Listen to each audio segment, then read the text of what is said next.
There's a sense that everyone involved in this lawfare universe realized that they become the bad guy in the movie. A lot of the people that were on this that wanted it so badly, how are they going to survive? Do you think they need therapy? Yes, they definitely need therapy, and maybe also the death penalty. That's fun. Oh, Fox News, they're just in the best mood after their guy won. If you thought that their desire for retribution has gone away, bearing in mind that people like, I believe Joe Rogan is saying, hey everybody, it is actually time for unity now, and old Bill O'Reilly's telling Trump to not seek revenge. Well, they didn't seem to get the memo, because that is Dana Perino, who I don't think of as holding down the spot on the 5 of being the most radical, calling for lawyers doing their job to prosecute Trump for crimes that he definitely did commit, that they should get the death penalty.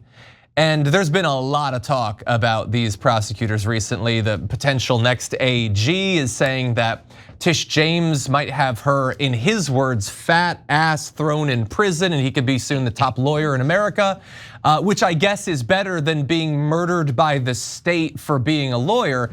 But either way, you did not hear 4 other people at the table shouting her down or saying, dear God, no, that's a line we wouldn't cross. And so I guess they thought the idea was okay. So look, guys, we're gonna find out who MAGA is, and we're gonna find out who Trump is, and all the right-wing media. So right now, whenever you challenge them on this stuff, they'll say we're just joking. And maybe they are. So number one, let's pause here to ask what would happen if a couple of MSNBC hosts joked around about the death penalty for Trump supporters. Biden accidentally called them garbage and they lost their minds. You think the right wing would be like, oh, tyrannical government is joking around about how we should get the death penalty for being Trump supporters? It's just funny, man, they're just trolling. Or do you think they'd be like, what is this? We know it. Oh, we got our guns, what are you gonna do about it? Right? Come on, let's be honest, let's be honest. Okay, so now having said that, yeah, maybe they are joking, but and we're gonna find out one way or another. And so if it turns out that Donald Trump goes, yeah, that was to win the election, man. I just wanna be popular. So I'm gonna do a couple of things that make me popular. Okay, it's not impossible. So I've got that sliver of possibility and hope that happens, right?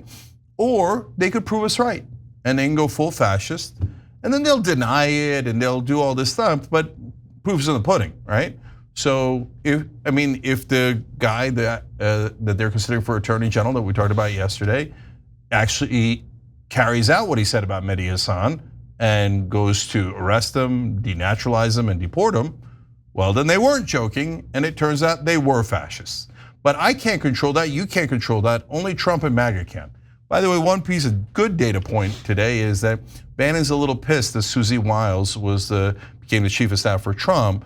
He wanted someone more MAGA, and she's just a Bush person, he said.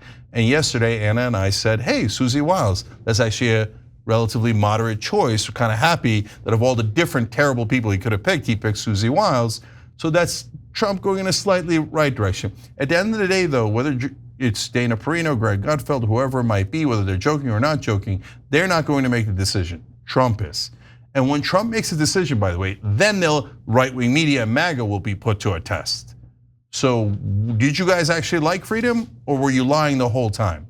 Did you hate cancel culture, or did you couldn't wait to do cancel culture with arrests and deportations and murder, etc.? We're gonna find out. And maybe you guys pass the test and you say, no, deporting Mehdi Hassan, are you insane? Hell no, that's cancel culture. That's against freedom. He's just criticizing you, so what? Maybe some of the right-wing hosts do that because it's a new day in America, but maybe they don't. I don't control it. We're gonna find out together. Was. I don't know. Trump's been, anytime he's taken some of his more outlandish stuff into the courts, he's kind of lost every single time. Like especially with stop the steal type of stuff. Anytime he's taken bogus claims to the court, he's gotten his butt handed to him. So if his DOJ, if he really decides to point his DOJ in the direction of lawyers who were prosecuting his crimes, I just really don't have any confidence at all in his ability to execute something like that. In terms of Fox News and their host, mean, angry, rude, whatever, that's their brand. That's what they do. That's what they think makes them edgy or outside of the bounds of the norms. When you and I both know that mean, edgy, all of that crap does absolutely nothing to challenge power, does absolutely nothing to challenge the people who actually own that party institutionally and financially. So I'm not surprised that these people take a tough guy, angry, ridiculous tack on that network when that's what their brand is. Yeah, we'll see. I mean, look, I might have mentioned this on the election coverage, but one thing that maybe gives me a little bit of optimism that Trump might not be as crazy as what's left of his brain on show during the campaign would imply would be is we know that he lost his mind every day when he was president at the investigations and the critique and the negative news and all that. And this is positive. There will probably not be nearly as much of that this time because the DOJ is going to barely exist and the FBI is never going to be able to touch him. And the Supreme Court has already said that he's a king, and Jeff Bezos is already indicating that they're not going to do literally anything to check him. And Mark Zuckerberg is lining up, and X has already been taken over. And so many of the different things that would have been a thorn in his side previously no longer exist or have been turned to serve him. And so maybe he'll be in a better mood on a daily basis. Yeah, well, look, guys, one last piece of good news, bad news here. Good news is if he didn't do this, if he had said, my chief of staff is Steve Bannon, my attorney general is Roger Stone. Okay, then we were doomed. I mean, you could panic now. You could figure out, which country you're going to live in, because that would have been game over. There is no chance that Steve Bannon and Roger Stone are good guys. 0% chance. Yeah. Okay, but he didn't so far. Okay, so let's see what happens. So far, first pick so far, we'll take it. Susie Wiles, trust me on this. She's not like some sort of great person. She was a campaign manager, right? But of the different choices that he had, I'd take Susie Wiles in a second, okay? So that's the good news. The bad news is there's going to be no accountability.